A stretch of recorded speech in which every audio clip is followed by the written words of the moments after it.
Good morning વિદ્યાર્થી મિત્રો, તમારું હાર્દિક સ્વાગત છે આપની યુટ્યુબ ચેનલ એમડી એકેડમીમાં। આજે આપણે વાત કરવાના છે આજના મહત્વપૂર્ણ કરંટ અફેરની।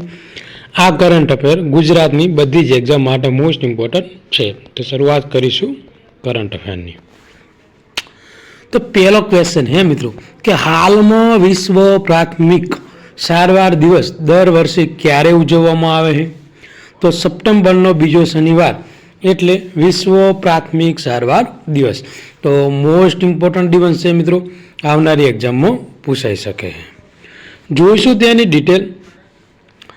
તો મિત્રો કે વિશ્વ પ્રાથમિક સારવાર દિવસ એ વાર્ષિક આંતરરાષ્ટ્રીય ઉજવણી છે જે જીવન બચાવવા અને ઈજાઓ અટકાવવામાં પ્રાથમિક સારવારનું જે મહત્વ છે તેના વિશે જાગૃતિ લાવવા માટે આ દિવસ ઉજવવામાં આવે છે।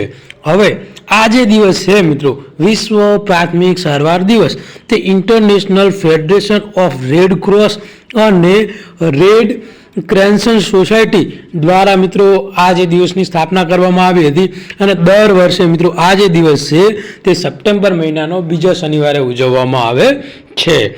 આ ઉપરાંત મિત્રો વર્ષ 2025માં મિત્રો આ જે દિવસ છે મિત્રો 13 સપ્ટેમ્બરના દિવસે મિત્રો ઉજવવામાં આવ્યો। ક્યારે? 13 સપ્ટેમ્બરના દિવસે। એની થીમ શું છે? તો પ્રાથમિક સારવાર અને આબોહવા પરિવર્તન। તો યાદ રાખજો મિત્રો, વિશ્વ જે પ્રાથમિક સારવાર દિવસ છે એની 2025ની થીમ શું છે? તો શું છે? પ્રાથમિક સારવાર અને આબોહવા પરિવર્તન। ઓકે, જેટલા પણ વિદ્યાર્થી મિત્રો નવા હોય આપણી યુટ્યુબ ચેનલમાં તો ચેનલને સબસ્ક્રાઈબ કરી લેજો અને ટેલિગ્રામ ચેનલમાં જોઈન થઈ જાજો, જેથી કરીને મંથલી કરંટ અફેર પીડીએફ અને જે વીકલી કરંટ અફેર પીડીએફ ઉપરાંત તમને ડેલી બી જે કરંટ અફેર એ તમને મળી રહેશે।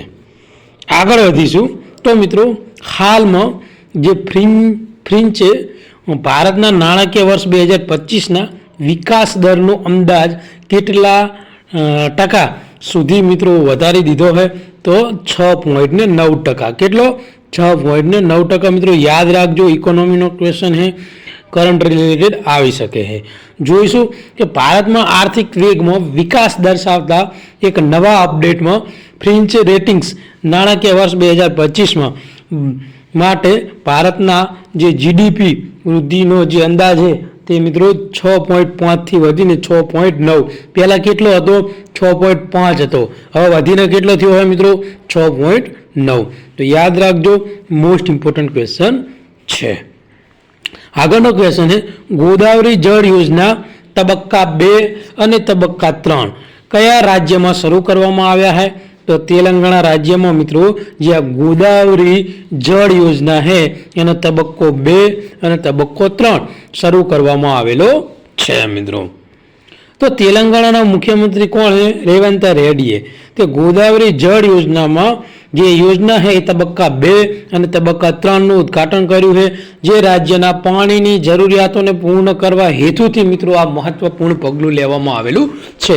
તો મહત્વપૂર્ણ પગલું શું છે? તો કે તેમના રાજ્યમાં મિત્રો જે પાણી છે એની જરૂરિયાત સંતોષવા માટે આ જે પગલું લેવામાં આવેલું છે। તેમાં મિત્રો જે 20 TCMC પાણી પૂરું પાડવામાં આવશે, જેમાં 16 TMC મિત્રો છે પાણી તે હૈદરાબાદને પીવાના પાણીની જરૂરિયાત સંતોષવા માટે એ ફાળવવામાં આવેલું છે, જ્યારે 4 TMC જે નદી પુનઃ ઉત્થાન માટે સમર્પિત કરવાનું છે। એટલે કહેવાનો મતલબ એવો છે કે ટોટલ મિત્રો 20 TMC પાણી ફાળવવામાં આવેલું છે, એમાંથી 16 એ હૈદરાબાદને પીવા માટે અને 4 એ નદીના પુનઃ ઉત્થાન માટે મિત્રો ઉપયોગ લેવાનું છે। મુખ્યમંત્રીએ મિત્રો પ્રાણહિતા ચેવેલા પ્રોજેક્ટને અટકાવવા બદલ અગાઉ સરકારની ટીકા કરી હતી અને જે તુમ્મીદી પટ્ટી બેરેજનું નિર્માણની ખાતરી આપી છે।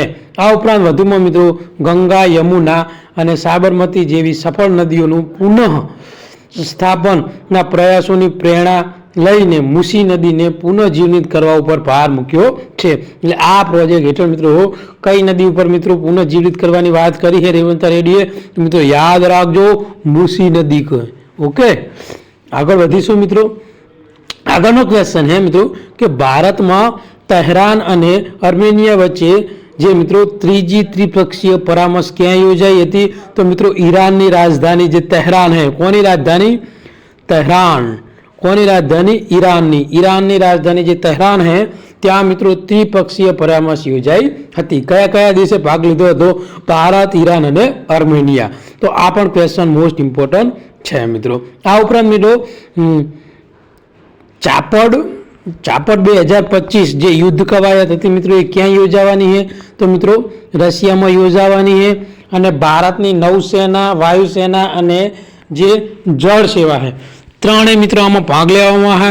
ત્રણેય સેનાના પાંખના થઈને મિત્રો 65 જે સેનાના જવાનો હોય તે મિત્રો આ ચાપડ 2025 જે યુદ્ધ કવાયત છે એમાં ભાગ લેવા માટે રશિયા જવાના છે મિત્રો. ઓકે, તો યાદ રાખજો, મોસ્ટ ઇમ્પોર્ટન્ટ છે. જોઈશું આ ક્વેશ્ચન મિત્રો ડિટેલમાં. તો ભારત, ઈરાન અને આર્મેનિયા ત્રિપક્ષીય પરામર્શનો ત્રીજો રાઉન્ડ ઈરાનની જે રાજધાની છે ત્યાં તહેરાનમાં યોજાયો હોય. આંતરરાષ્ટ્રીય ઉત્તર દક્ષિણ પરિવહન કોરિડોર અને આર્મેનિયાના જે ક્રોસ રોડ ઓફ પીસ પહેલ સહિત કનેક્ટિવ પ્રોજેક્ટ પર ખાસ ભાર મૂકી અને પ્રાદેશિક સહયોગને મજબૂત બનાવવા ઉપર આ ધ્યાન કેન્દ્રિત કરે છે. તો તહેરાન કયા દેશની રાજધાની છે? તો મિત્રો યાદ રાખજો, ઈરાનની.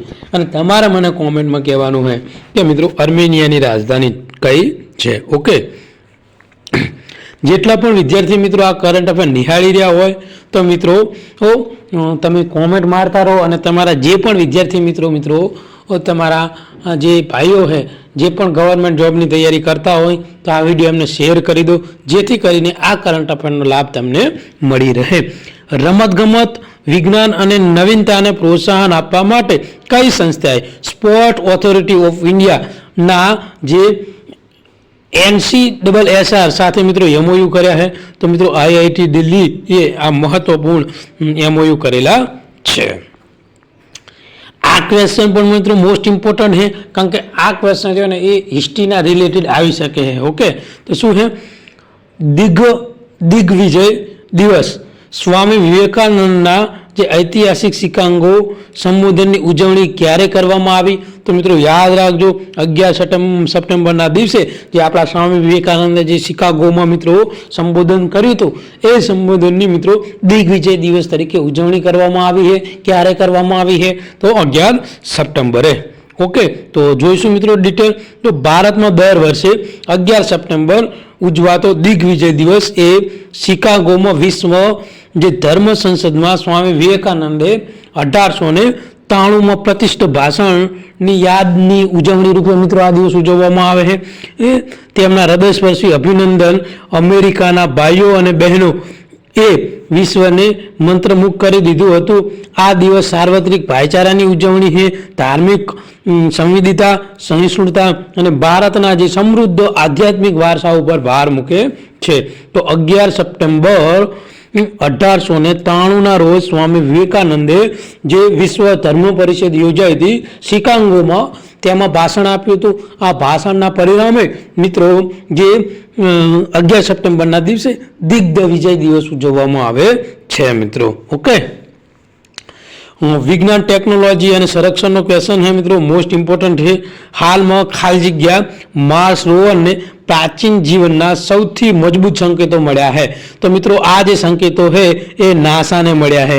કોને મળ્યા છે? નાસાને. શાના મળ્યા છે? તો મિત્રો માર્સ એટલે કે મંગળ ઉપર જે રોવરમાં મિત્રો જીવનના સૌથી મજબૂત એટલે કે ભવિષ્યમાં મંગળ ઉપર મિત્રો જે જીવન છે કે નહીં એના મિત્રો મજબૂત સંકેતો મળેલા છે. તો આપણે ડિટેલમાં ક્વેશ્ચન જોશું મિત્રો. આવે તો નાસાના જે પર્સિવન્સ રોવર જે મંગળ ગ્રહ પર સૂકા નદીના પ્રવાહમાંથી ખડકોમાં કાર્બન અને અન્ય ખનિજ ભંડાર શોધી કાઢ્યા છે જે મંગળ ઉપર શક્ય પ્રાચીન જે માઇક્રોબાયલ જીવન અત્યાર સુધી સૌથી મજબૂત સંકેતો છે. તો શું મળ્યું છે? જે ખડકોમાંથી કાર્બન મળી આવ્યું છે.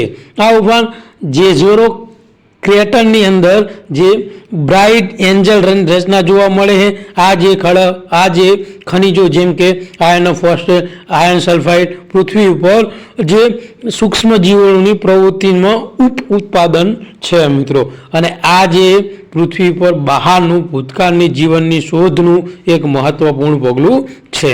તો ભવિષ્ય મિત્રો મંગળ ઉપર રહેવા જવાની તૈયારી રાખજો.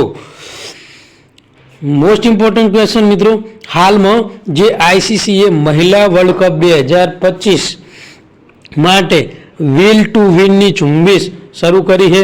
તો મિત્રો વિલ ટુ વિલની ઝુંબેશ મિત્રો આઈસીસી મહિલા વર્લ્ડ કપ 2025 દ્વારા કરવામાં આવેલી છે મિત્રો. તો આઈસીસી એ મહિલા વર્લ્ડ કપ 2025 એ પહેલાં તેનું વિલ ટુ વિન નું અભિયાન શરૂ કર્યું છે. ભારતમાં જે સ્મૃતિ મંદના અને હરમનપ્રીત કૌર જેવી ખેલાડીઓએ દર્શાવતી એક શક્તિશાળી ફિલ્મ દ્વારા દૃઢ નિશ્ચય અને દૃઢતા ઉપર મિત્રો ભાર મૂકેલો છે.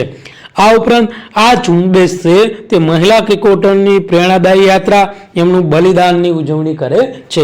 કઈ મિત્રો ઝુંબેશ? તો વિલ ટુ વિન. ઓકે મિત્રો. અને આ વખતે વર્લ્ડ કપ है जे मित्रों आईसीसी महिला वर्ल्ड कप 2025 यानी કેટલામી આવૃત્તિ है मित्रों? 13મી आवृत्ति है. 30 સપ્ટેમ્બરના રોજ ગુવાહાટીમાંથી મિત્રો તેનું શરૂઆત થવાની છે, જેનું આયોજન ભારત અને શ્રીલંકા સંયુક્ત રીતે કરવામાં આવશે. અને તેની જે ફાઇનલ છે મિત્રો એ 2 નવેમ્બરના યોજાવાની છે. તો આઈસીસી મહિલા વર્લ્ડ કપ 2025 ક્યારે યોજાવાનો છે? તો મિત્રો 30 સપ્ટેમ્બરે યોજાવાનો છે. કયા દેશમાં યોજાવાનો છે? તો યાદ રાખજો મિત્રો, ભારત પ્લસ શ્રીલંકા બંને સાથે મળીને આ દિવસની ઉજવણી કરવાના છે. હાલમાં પ્રધાનમંત્રી મત્સ્ય સંપદન યોજનાના કેટલા વર્ષ પૂરા થયા છે? તો મિત્રો 5 વર્ષ પૂરા થયા છે. તો હાલમાં મિત્રો આ ચર્ચામાં છે મિત્રો, જોઈશું તેની ડિટેલ. તો જે પ્રધાનમંત્રી મત્સ્ય સંપદન યોજના એ 2020માં શરૂ કરવામાં આવી હતી. તો 2020માં શરૂ કરવામાં આવી હતી એટલે અત્યારે 2025-26માં મિત્રો તેને 5 વર્ષ પૂર્ણ થયા છે. તેના ઉત્પાદન 2024-25માં મિત્રો 195 લાખ ટન વધારીને આંતરિક મત્સ્ય ઉદ્યોગનો વિસ્તાર કરી 142% વૃદ્ધિ થઈ છે મિત્રો. કેટલા ટકા વૃદ્ધિ થઈ? 142. અને ભારતનો વૈશ્વિક સ્તરે બીજા ક્રમે સૌથી મોટો મત્સ્ય ઉત્પાદક દેશ બની ગયો છે. તો ભારત વિશ્વમાં બીજા નંબરે છે મત્સ્ય ઉત્પાદનમાં. તો યાદ રાખજો, મોસ્ટ ઇમ્પોર્ટન્ટ છે. હાલમાં ઈસરોએ સ્વતંત્ર ઉત્પાદન માટે જે SSLV એટલે સ્વયં લોન્ચિંગ વ્હીકલ ટેકનોલોજી ખાલી જગ્યાને ટ્રાન્સફર કરી છે. તો મિત્રો हिंदुस्तान एरोनॉटिक्स लिमिटेड है HAL मित्रों તેને મિત્રો આ જે ટેકનોલોજી છે મિત્રો એ તેને ટ્રાન્સફર કરવામાં આવેલી છે. જોઈશું તેની ડિટેલ. તો ઈસરોએ હાલને સાથે જે ટેકનોલોજી ટ્રાન્સફર કરાર ઉપર હસ્તાક્ષર કર્યા છે, જે નાના ઉપગ્રહોને પ્રક્ષેપણયાન એટલે કે SSLVS નું સ્વતંત્ર ઉત્પાદન શક્ય બને. જે દેશના 100માં ટેક ટ્રાન્સફર સોદોને ચિહ્નિત કરે છે અને વિશ્વના નાના ઉપગ્રહ બજારમાં તેની હાજરીને વેગ આપે છે. આ ઉપરાંત ઇનસ્પેસ અને NSIL દ્વારા સુવિધા આપવામાં આવશે. 24 મહિનાના સહયોગ, તાલીમ, તકનિક સહાય અને 2 મિશનો અમલીકરણ કરવામાં આવશે. હાલમાં મિત્રો જે આ હાલ છે એ ભારતના વાણિજ્યિક અવકાશ ક્ષેત્રમાં ઉદારીકરણનો ભાગરૂપે આત્મનિર્ભર કર સ્પર્ધાત્મક અવકાશ ઉત્પાદનની જે ઇકોસિસ્ટમ છે તેનું જે લક્ષ્ય રાખવામાં આવેલું છે. આગળનો ક્વેશ્ચન છે કે ઈસરો દ્વારા ભારતમાં અવકાશ સંશોધનમાં કેટલા વિશ્વ વિક્રમો નોંધાયા છે અત્યાર સુધી? તો મિત્રો અત્યાર સુધી 9 જેવા વિશ્વ વિક્રમો નોંધાયા છે. તો થોડીક આપણે મિત્રો ડિટેલમાં ક્વેશ્ચનને જાણીશું. તો ભારતે અવકાશ સંશોધન માટે 9 મોટા વિશ્વ વિક્રમો મિત્રો પ્રાપ્ત કર્યા છે, જેમાં ઈસરોના જે અધ્યક્ષ V નારાયણ આગામી વર્ષમાં 6 થી 10 વધુ વિક્રમો પ્રાપ્ત કરવાની જાહેરાત કરી છે, જેમાં માર્સ ઓર્બિટ મિશન જે પહેલા મંગળ ગ્રહ ઉપર પહોંચનાર પ્રથમ રાષ્ટ્ર PSLV-C-37 દ્વારા એક સાથે મિત્રો 104 ઉપગ્રહ લોન્ચ કરવા, ચંદ્રયાન-3 જે ચંદ્રના દક્ષિણ ધ્રુવ નજીક ઉતરનાર પ્રથમ અવકાશયાન જેવા મિત્રો વિક્રમો ભારતે રચ્યા છે. આ ઉપરાંત તેમણે ઇસરોના ખર્ચ અસરકારક નવીનતા, ઝડપી ક્રાયોજેનિક ટેક વિકાસ, રાષ્ટ્રીય સુરક્ષા, આર્થિક વેગ, અવકાશની ઉદ્યોગ સાહસિકતાના વેગ ધપાવવા તેની વ્યાપક ઉમ્મીદતા ઉપર પ્રકાશ પાડે છે, જેમાં 2040 સુધીમાં ચંદ્ર પર માનવીને ઉતરવાનો બોલ્ડ જે ટાર્ગેટો હોય, વિઝનો હોય એ રાખવામાં આવેલા છે મિત્રો. તો યાદ રાખજો, મોસ્ટ ઇમ્પોર્ટન્ટ ક્વેશ્ચન છે મિત્રો. આજના કરંટ અફેરનો મિત્રો last question most important question છે, આવનારી એક્ઝામમાં પૂછાઈ શકે છે કે ધર્મેન્દ્ર પ્રધાને ખાલી જગ્યામાં પ્રથમ વિદેશી અટલ ઇનોવેશન સેન્ટરની શરૂ કર્યું છે. તો મિત્રો યુએઈમાં જે ધર્મેન્દ્ર પ્રધાન છે એના દ્વારા પ્રથમ જે વિદેશી અટલ ઇનોવેશન સેન્ટર છે એ ચાલુ કરવામાં આવેલું છે. તો કેન્દ્રીય શિક્ષણ મંત્રી ધર્મેન્દ્ર પ્રધાને તેની યુએઈની મુલાકાત દરમિયાન આઈઆઈટી દિલ્હી અને અબુધાબી ખાતે ભારતનું પ્રથમ વિદેશી અટલ ઇનોવેશન સેન્ટરની શરૂઆત કરવામાં આવી છે. તો કોને કોને મળીને? આઈઆઈટી દિલ્હી અને અબુધાબી ખાતે મિત્રો. ઓકે, જેનો ઉદ્દેશ છે શૈક્ષણિક સહયોગને વેગ આપવા, નવીનતાને પ્રોત્સાહન આપવા અને જે ઉર્જા અને ટકાઉપણું અને જે કેમિકલ એન્જિનિયરિંગના નવા કાર્યક્રમો શરૂ કરવા માટે આ એક મહત્વપૂર્ણ સેન્ટરની શરૂઆત કરવામાં આવી છે. જો આ કરંટ અફેર તમને ગમ્યું હોય તો આપણી ચેનલને સબસ્ક્રાઈબ કરી લેજો, તમારા બીજા મિત્રોને મોકલી આપજો. થેન્ક યુ, ધન્યવાદ.